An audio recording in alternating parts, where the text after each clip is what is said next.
Ukraine's flamingos have taken the stage. The target is very clear: Russia's undefeated, mysterious Oreshnik missile. There was a place Russia had long claimed was untouchable. It was marked on maps, shown in videos, but no one ever actually touched it. Kapustin Yar, where missiles capable of carrying nuclear warheads like the Oreshnik were prepared. Now that place has been directly targeted. What was hit was not a runway or an empty warehouse. It was the hangar line where missiles were overhauled before going on stage. In other words, before the threat took off, the line that produced the threat was locked down. This is not a "we shot down the missile" type of story. This is a disruption of the system that made the missile possible. It's a system that appears to be functioning, but is stalled behind the scenes. For the first time, the door to the kitchen that has fueled nuclear blackmail against the West for years has been pushed open so clearly. And when that door was opened, it became apparent that something had shifted, not only in Russia's perception of security, but also in Europe's. For some time, Russia had a threat that appeared to be working. Everything was in place. Missiles were being tested, videos were being released, names were being specifically chosen. Nothing was happening on the ground, but everyone's hands were shaking at the table. Until the heart of this system, the very place where those missiles were prepared and brought onto the stage, was directly targeted. The strike on Kapustin Yar was not just a few shells fired at a base, it pulled the plug on the idea of untouchable infrastructure that had been built up over years. The target was not a runway or an open-air depot, but the enclosed hangar complex at Kapustin Yar. This is where pre-launch maintenance, assembly, and test preparations are carried out for systems capable of carrying nuclear warheads, such as Oreshnik. In other words, it is the section where missiles are inspected one last time before being deployed, where software checks are performed, and where they are attached to transport vehicles. Such areas are usually located in the deepest part of bases. They are not exposed targets, remaining behind the defense rings. The fact that this location was targeted indicates that the attack was planned not for show, but to disrupt operations. The route used to reach this point reveals the nature of the attack. The fact that long-range systems, such as the FP-5 Flamingo, were directed straight at the base center suggests that the main axes with heavy defenses were avoided. If the lines with the thickest defenses had been chosen, the result would have been either earlier detection or interception en route. Therefore, the route was chosen through corridors where the air defense network was less dense. This is not the shortest route, but the quietest route. The goal is not to break through the defense, but to pass through where the defense is not looking. The timing also complements this. The attacks coming piecemeal and repeatedly throughout January, rather than as a single shock, indicate that pressure was being applied to wear down the defense's reflexes. A system that is constantly on alert works, but it does not work efficiently. The place we call Kapustin Yar is not a showcase, it is the back kitchen. If the kitchen is working, service continues. If the kitchen breaks down, the menu still looks like it's there, but no one gets fed. What Ukraine hit was precisely this kitchen. Targeting the hangar complex does not mean we shot down the missile, it means we disrupted the missile's preparation line. If the road is blocked for a vehicle with fuel, it cannot move forward even if the engine is running. The function that is blocked here is the preparation rhythm before launch. The irony here is that Ukraine has no airborne defense system against systems like Oreshnik, nor does most of Europe. Apart from the limited capacity of Poland, Romania, and Germany, we cannot talk about a network that would intercept these missiles in the air. So, it is difficult to stop the threat once it is in the air. What Ukraine is doing is disrupting the threat before it takes to the air. Radar is the eye. If you swing your fist with your eyes closed, you might hit something, but you are not in control. The strike on Kapustin Yar showed that Russia's preparation line is actually fragile at a point where it thought its eyes were open. The political repercussions of this move are also significant. For a country without nuclear weapons to strike an infrastructure where nuclear-capable ballistic missiles are being prepared deep inside Russia is a threshold that no one has openly crossed until now. This is one of the first serious touches extending behind the scenes of nuclear blackmail. For years, Moscow has used such systems as a lever against the West. We are here, we are untouchable. Now that perception of untouchability has cracked, the threat still exists, but it is now known that the line from which the threat is produced is fragile. The reason Russia used Oreshnik as a signal lies here. This missile was deployed to produce political vibrations rather than military impact. The fact that the Oreshnik, launched from Kapustin Yar in 2024, hit Pivdenmash on the Dnieper and then a natural gas facility in the Lviv region near the Polish border, was a signal sent to the actors at the table rather than the targets on the ground. At a time when security guarantees for Ukraine were being discussed in the West, the message was, "We are talking about this range, this speed, this payload." In other words, Oreshnik was as much a sentence as it was a weapon. Has the pen that wrote that sentence been broken? No, but the tip of the pen has dulled. The attacks on Kapustin Yar challenged Russia's habit of making threats.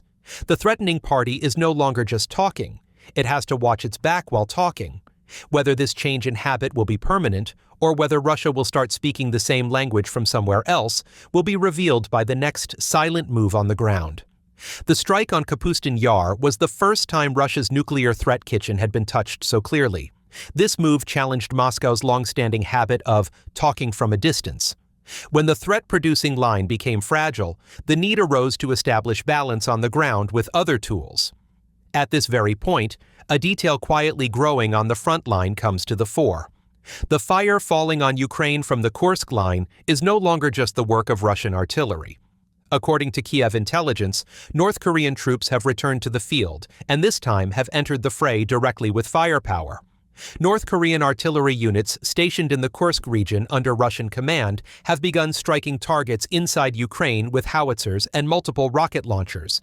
This signifies a shift in support from the human dimension of the war to the firepower dimension. In other words, Pyongyang is no longer an actor that sends troops to the field and then stands aside. It is becoming a factor that influences the rhythm on the front lines.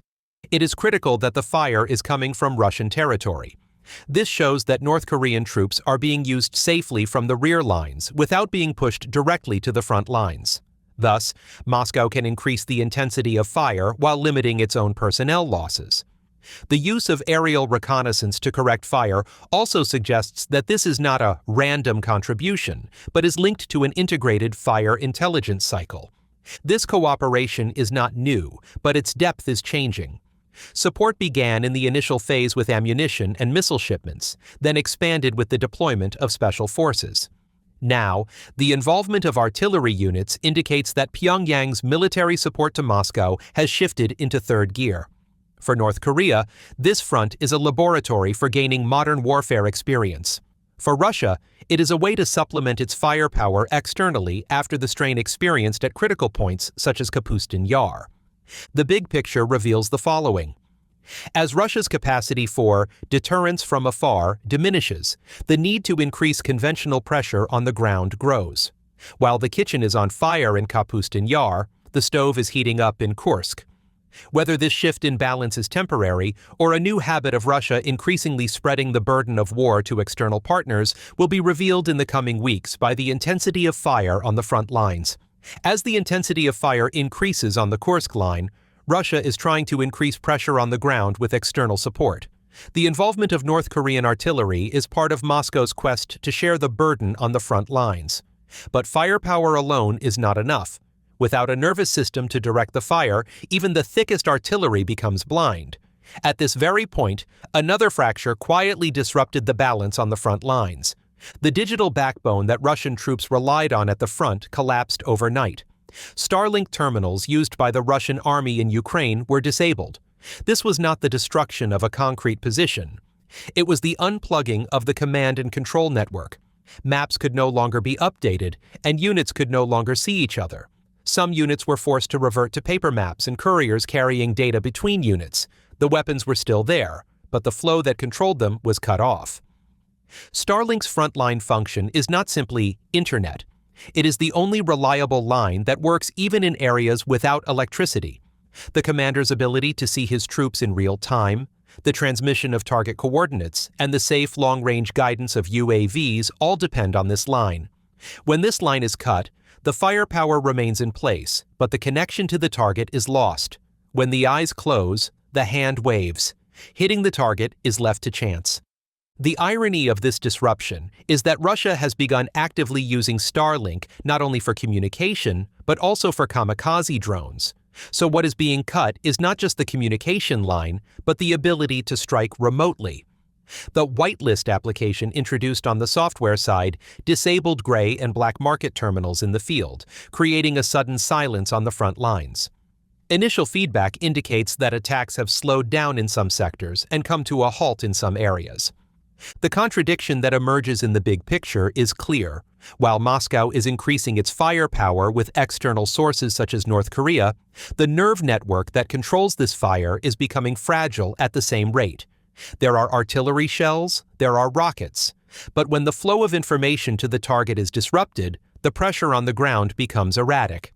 This indicates that we have entered a phase where the difference between more fire and more blind fire on the front lines is growing. Whether this disconnect will be permanent or whether Russia will quickly rebuild its digital backbone with another network will be revealed by the next major offensive attempt on the ground. The picture that emerges is this. On one side, new firepower is being brought to the front lines, while on the other, the nerve network controlling that fire is becoming fragile. So while power appears to be increasing on the battlefield, the ability to use that power in the right place and at the right time is eroding at the same pace. This won't change the course of the war overnight, but it will change habits. When habits change, the balance on the front no longer works as it used to. So, which do you think will be more decisive? More weapons and soldiers, or the communication and coordination that directs those weapons? Which side do you think this balance will tip toward in the coming months? Share your thoughts in the comments. Don't forget to like the video and subscribe to the channel for more in-depth analyses like this. Have a great day, everyone. See you soon.